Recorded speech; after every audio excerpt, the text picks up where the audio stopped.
It is time now to preview our game of the week. It's a special one brought to you by Children's Health, Colorado and Utah. This is going to be a really fun one. We had to bring in the big guns to help us preview this. Athletic writer Bruce Feldman and a special guest from Fox.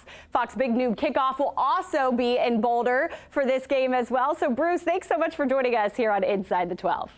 Thanks for having me, guys. I'm excited to get to Boulder tomorrow, and can't wait to see what happens. Obviously, the Buffs are on quite a roll right now. Yeah, Bruce, you guys have been all over the Big 12 this year, right? The Big Noon Kickoff show. You guys do such a great job. Going back to Colorado, what's your favorite part about being in Boulder? Just that there's way different energy. So go back a year, we started our season, kicked off last year in Fort Worth against, TCU, who's coming off playing for the national title. They went in and they stunned everybody, proved a lot of people wrong, upset TCU, got on a pretty good roll, but then all of a sudden it fell apart in the second half of the season. Fast forward to this offseason, I think Deion deserves a ton of credit. He made a really bold hire for his defensive coordinator. Robert Livingston had never been a defensive coordinator anywhere before, but he'd been on the Bengals staff for about a dozen years and worked his way up. And he's been a great addition. The other thing is they've gotten a little better on the offensive line. I think they upgraded not just in the portal, but Jordan Seaton was a top, 5-star offensive line recruit. He's played very well, especially for being such a young guy.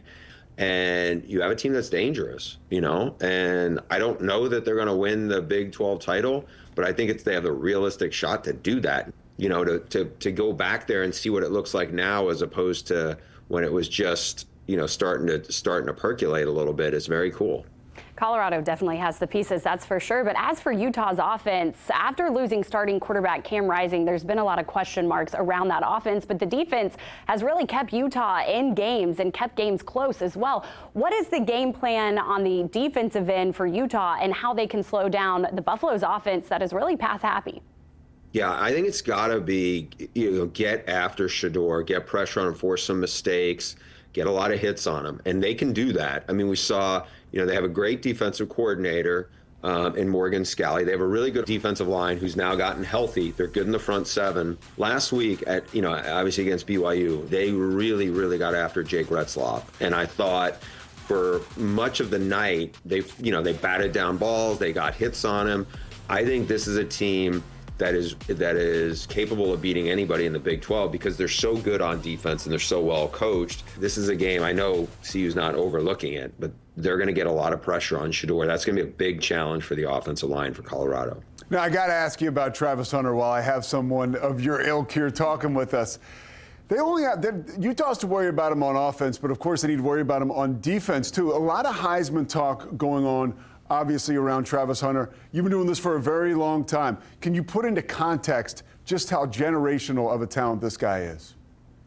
Yeah, I think generational is a great way to describe him. So there's been other guys who had success as two-way players, but they weren't playing on offense the amount of snaps are being relied on as Travis Hunter is. He's on the field for the whole day, and to be able to hit top speed and accelerate and make the game-changing plays he makes. And I also think there's a mental component of it where I don't know how they juggle his reps at practice. He can't be in two places at once when they practice it. So, hats off to him. You're right. He is a legit Heisman candidate, and he's one of the front runners, I think.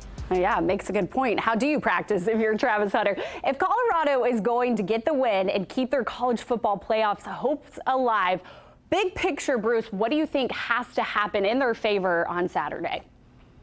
I think they got to do a good job of just protecting Shedeur. He can't take too many hits. I remember last year I was in the studio on Friday night and they played at Washington State, and Washington State got after him and he took a pounding, and they had the backup in there, and it was a disastrous night for them. I think they're much better on the offensive line, and I think they're much better as a team. But again, this is a really good Utah defense that they're going to be playing. Yeah, and to your point, it's so much easier said than done with keeping Shedeur Sanders uncomfortable. Bruce, thanks so much for joining us. We could have you on for the entire show. Great stuff there. But you can catch Bruce and the rest of the Big Noon crew when Big Noon Kickoff goes live from Boulder this Saturday at 10 a.m. on Fox. Bruce, thanks so much. Enjoy the games this weekend. It's going to be a fun weekend of college football. It will be. Thank you, guys.